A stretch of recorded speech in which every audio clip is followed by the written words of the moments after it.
perkenalkan, nama saya Farisa Putri Agustin dengan NIM 102042400064 dari kelas 2403.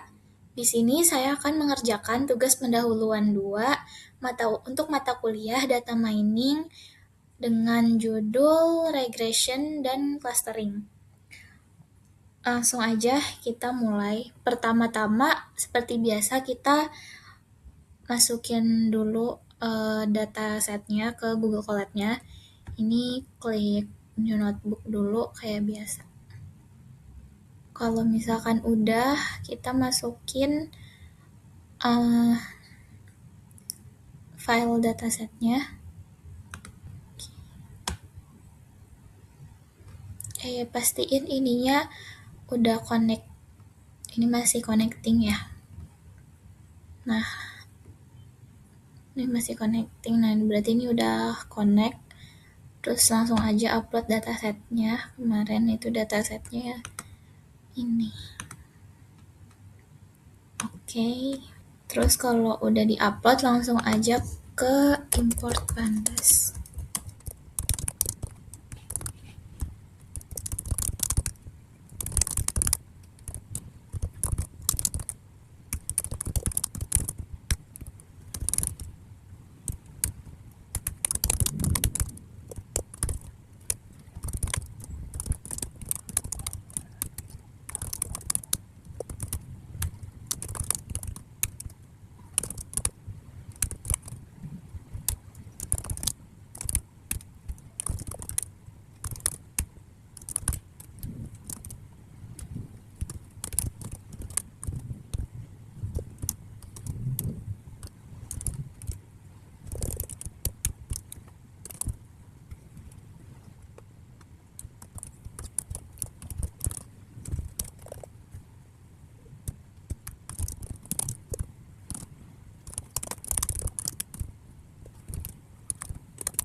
Oke, jadi di sel yang pertama ini saya import semua library yang dibutuhin, kayak Pandas sama NumPy.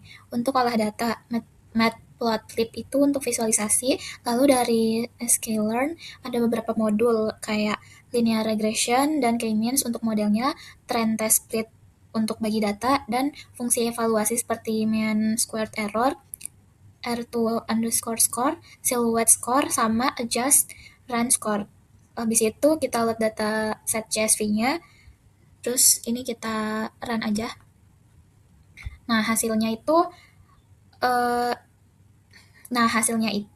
ada 499 baris dan 21 kolom.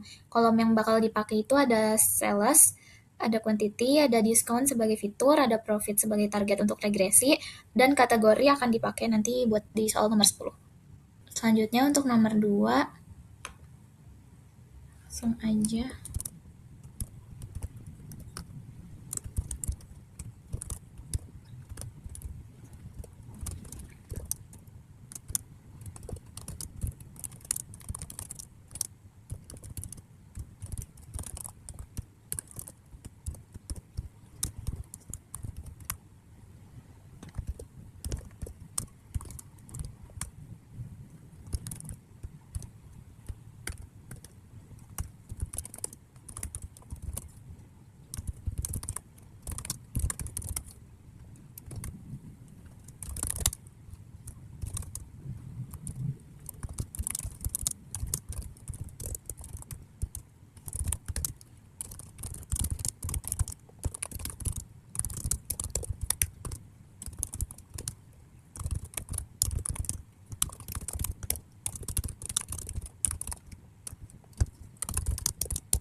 Jadi yang nomor 2 ini, kita itu sebenarnya nge-print penjelasan dari perbedaan linear regression versus K-means clustering. Jadi di sini tuh kodenya cuma emang nampilin penjelasan aja kalau di run kayak gini. Nah, jadi intinya linear regression itu atau supervised learning itu modelnya dilatih pakai data yang udah ada label targetnya. Kita tahu input X-nya apa dan output Y-nya apa. Jadi model belajar dari pasangan data itu. Di kasus kita, inputnya itu sales quantity, discount, dan targetnya itu profit. Sedangkan K-means itu atau unsupervised learning tidak ada label sama sama sekali. Jadi model sendiri yang nyari pola pengelompokan di dalam data berdasarkan kedekatan jarak antar data poin. Jadi perbedaan paling mendasarnya tuh supervised ada label dan unsupervised tidak ada. Lanjut ke yang nomor 3.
Oke, jadi yang nomor 3 ini kita bagi dulu datasetnya jadi data training dan testing. Terus kita definisiin dulu X-nya sebagai fitur, yaitu sales, quantity, dan discount.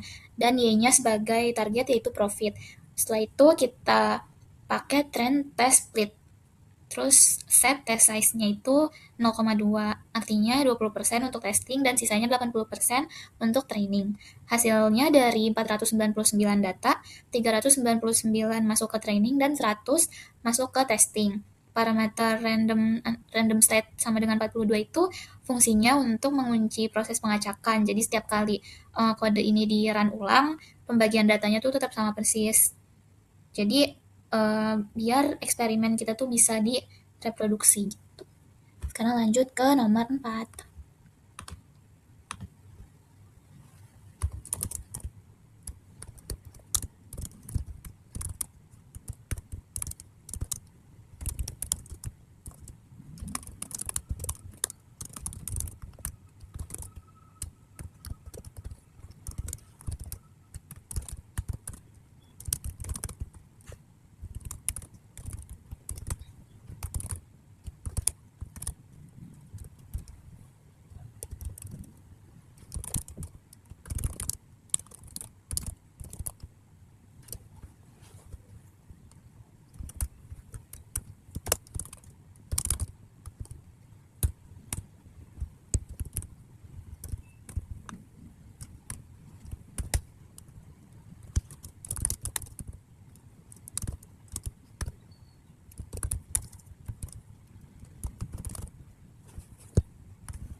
Oke, selanjutnya yang nomor 4 ini, itu kita ngelatih model linear regression. Pertama kita buat dulu objek modelnya dengan linear regression. Ini. Terus, kita panggil fit sambil dimasukin x underscore train dan y trainnya. Di sini model belajar nyari pola hubungan antara fitur dan target. Kalau udah dilatih, kita panggil predict. Kalau udah dilatih, kita panggil predict dengan x-test untuk menghasilkan prediksi. Kalau kita lihat hasilnya, itu nilai aktual pertama 377,96, tapi prediksinya itu 65,65. Jadi selisihnya tuh cukup jauh. Terus ada juga yang dekat. Itu nilai kedua aktualnya itu 1,21 dan prediksinya itu 1,36. Jadi seberapa baik sih model ini, kita evaluasi lebih lanjut di soal nomor 6 nanti. Kita lanjut ke soal nomor 5 dulu.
Oke, ini yang nomor 5, langsung aja kita run. Di sini itu kita nampilin koefisien dan intercept. Untuk aksesnya itu kita pakai model LR coef untuk koefisien dan model LR intercept untuk intercept. Terus saya rapiin ini dalam bentuk tabel pakai data frame. Nah, ini tuh interceptnya 74,8962, yang artinya kalau sales, quantity, dan diskonnya semuanya 0, berarti model memprediksi profitnya sebesar 74,89.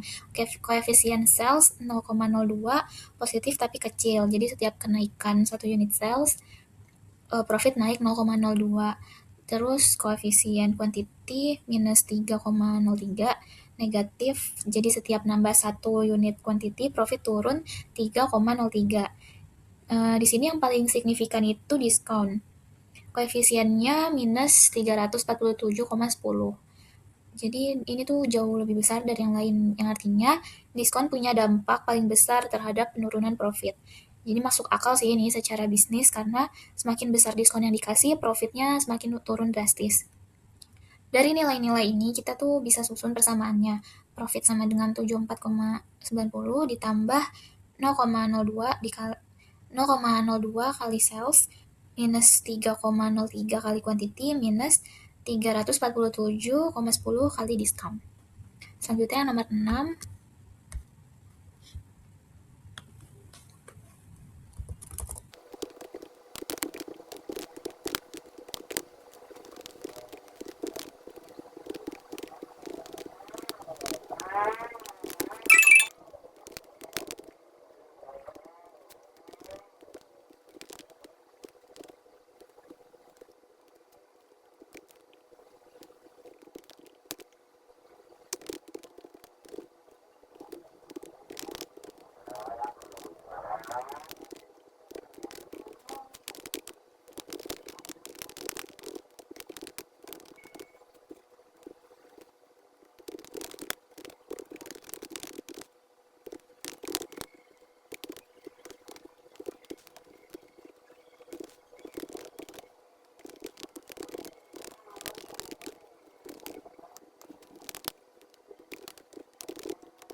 Oke, jadi ini yang nomor 6.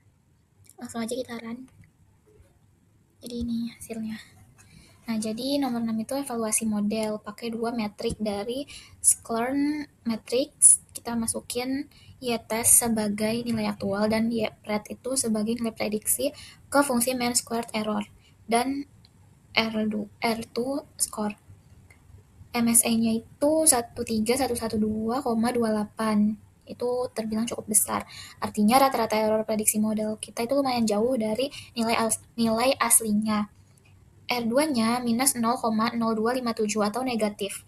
Ini artinya model kita performanya itu lebih buruk dibanding kalau kita cuma nebak pakai nilai rata-rata profit aja.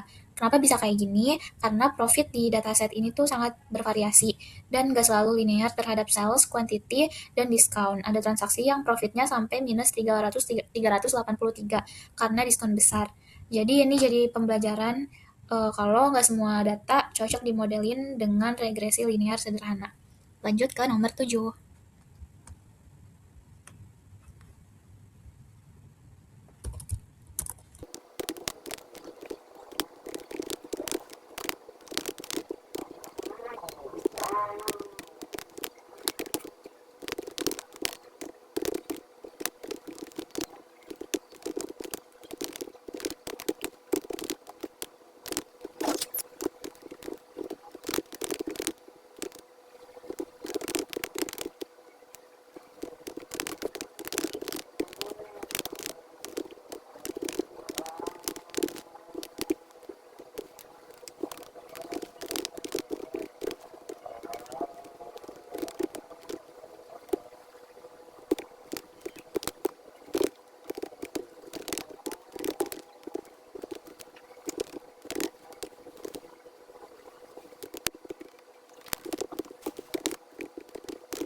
Jadi ini adalah yang nomor 7-nya yaitu elbow method. Kita run. Ini dia hasilnya. Nah, Di sini kodenya kita looping kayak dari 1 sampai 10. Tiap iterasi kita buat objek k-means baru, latih dengan fit, lalu disimpan nilai inersianya ke dalam list. Inersia itu total jarak semua data ke centroid clusternya masing-masing. Kalau udah semua nilai terkumpul, baru kita upload grafiknya.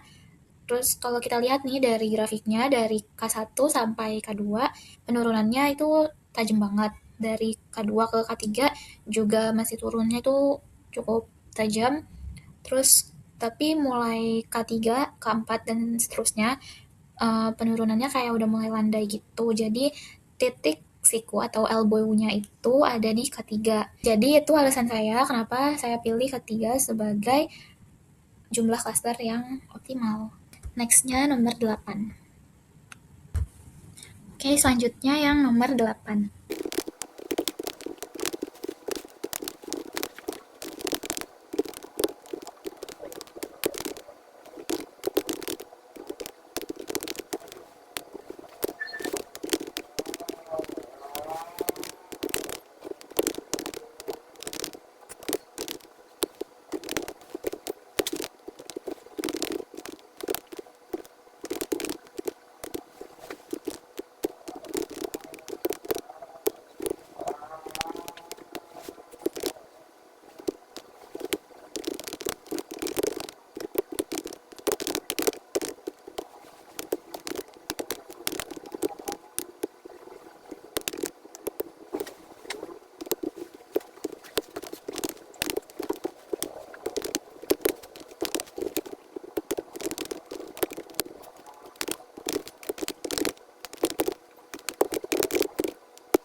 Oke, jadi ini buat yang nomor 8, yaitu inisiasi dan training K-means. Oke, jadi ini nomor 8, kita inisiasi dan latih model K-means.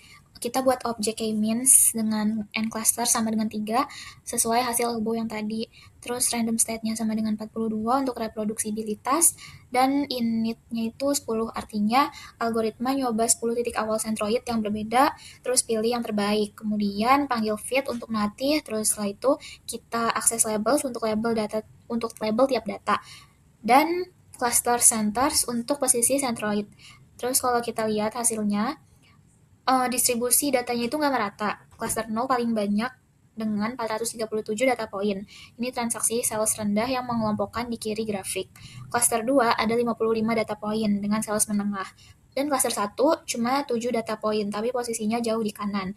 Ini tuh outlier, transaksi dengan nilai sales sangat tinggi. Centroid masing-masing cluster ditandai dengan tanda X hitam. Lanjut ke nomor 9.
Jadi ini yang nomor 9,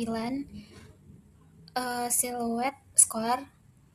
Nah, silhouette score ini dari Sklearn Matrix dengan memasukkan data X cluster dan label hasil clusteringnya. Hasilnya itu 0,7857. Ini tinggi mendekati 1. Artinya, data-data dalam setiap cluster benar-benar mirip satu sama lain dan terpisah jauh dari cluster lainnya. Ini konsisten dengan grafik tadi di mana cluster 1 yang berisi outlier sales tinggi, posisinya sangat jauh dari cluster lain. Sehingga pemisahannya sangat jelas. Jadi secara metrik hasil clustering ini bisa dibilang baik. Lanjut ke nomor 10.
Oke, jadi ini nomor 10. Uh, Adjusted Rand Index. Karena adjusted rand index ini butuh label ground truth, jadi kita pakai kolom kategori dari dataset sebagai pembanding. Kita encode dulu pakai label encoder karena isinya teks seperti furniture, office supplies, teknologi diubah jadi angka biar bisa dihitung. Setelah itu dihitung pakai adjusted rand score dengan memasukkan true labels dan labels hasil clustering. Hasilnya 0,1243 mendekati 0, artinya hasil clustering kita tidak terlalu sesuai dengan pengelompokan kategori produk aslinya. Tapi itu wajar, kayak means kita mengelompokkan berdasarkan nilai sales dan profit. Sedangkan kategori itu furniture, office supplies, dan teknologi. Produk dari kategori berbeda bisa aja punya nilai sales dan profit yang mirip. Ini justru nunjukin bahwa ARE itu hanya bermakna kalau ground truth-nya tuh relevan dengan fitur yang dipakai untuk clustering. Lanjut ke nomor 11.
nomor 11 udah, jadi kita jalanin aja.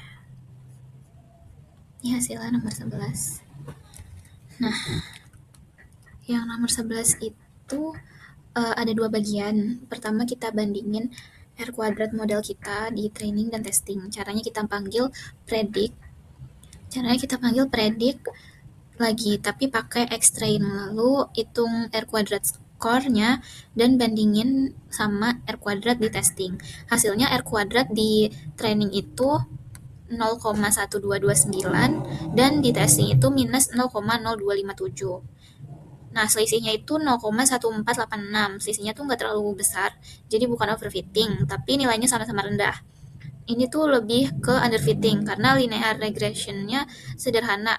Memang kurang mampu menangkap pola data superstore yang kompleks.